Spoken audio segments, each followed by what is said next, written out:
Hey guys, Underurbix here, and today I'm coming back at you with another Minifig Co. haul, or TMC, whichever way you want to say it. So this haul has been a long time coming, much like the Frogskin haul that you guys saw a little while back. These figures have been sitting in their shipping bag on my pile of videos waiting to be filmed for quite some time now, probably 2 to 3 weeks. I think that I filmed that Frogskin video a little while back, so there's been some time elapsed between then. I can't exactly remember what I said for that, but it's been a little while since they arrived, to sum it up.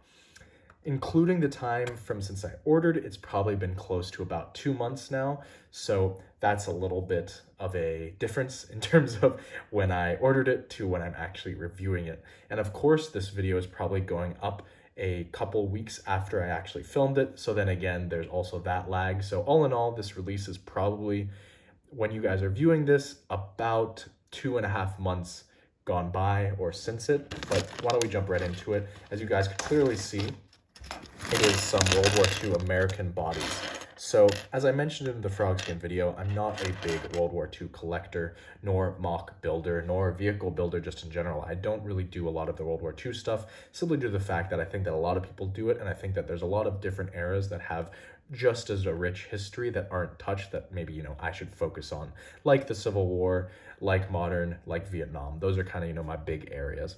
But without me rambling, why don't we just jump right into what we got?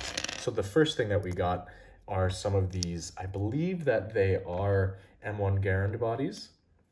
So some nice M1 torsos, should I say. They don't have legs. I think that I have some legs in my box of TMC stuff that I can use these with, so that's good. But I didn't have any Garand. I only had Thompson torsos, so it's good to finally have some M1 ones. So of course you can see they have the M1 pouches all around, and then he has a canteen on the back along with the continuation of the strap. Nothing very special about this torso. I think that it's fairly standard. As you can see, I actually got 5 in total of them, so that's always nice to have. I'll probably end up getting more of these in the future because this is the most common loadout for an American soldier during World War II. Then the only other thing that we got is this body. So I believe that this is actually based upon a figure from, or a person, should I say, from the movie Fury. I believe that this is supposed to be Brad Pitt's character, if I'm not mistaken.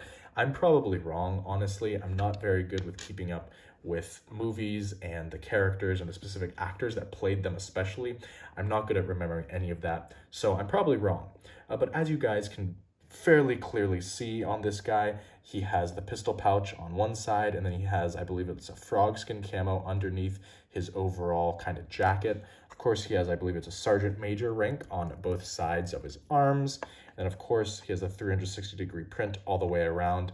And then his pistol strap continues, except it does not continue on this lower side, which I think is a little interesting because you think that this pistol strap would continue down to here and would connect. It's a little odd that they essentially made this artwork 180 or 270 degrees. I think that they should have continued it here, or at least partially to the middle of this, so it symbolized that. But it is what it is. I'm not really going to complain too much about it, especially since this is not a figure I'm especially endeared to. As you can see, it looks like he actually has another pistol pouch on his pants right there.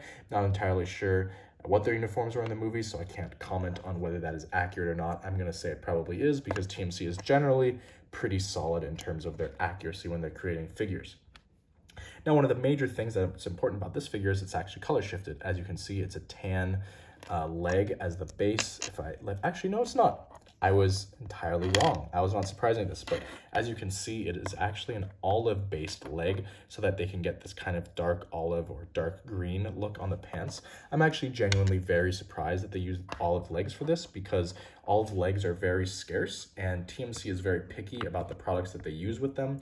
So, I guess that World War II is a big theme park for them in terms of creating stuff, or a big theme that they, really do create a lot of their products from. So I guess it's reasonable that they used it for that. I personally feel like olive should be reserved for things like Vietnam and other things like that you really can't use other colors for. But alas, I do think the color shifting looks very phenomenal. It looks really nice on those pants. So all in all, a pretty solid figure. I don't really know why I got 2, but I only really need 1 since they're based on someone in a movie, but it is what it is. I'll find a use for that one. But anyways, there's not really anything else to add. As you guys can see, this is kind of the entirety of the haul, those 2 full bodies and then those 5 torsos. Other than that, as always, guys, like, comment, subscribe to the normal stuff, and I'll catch you next time.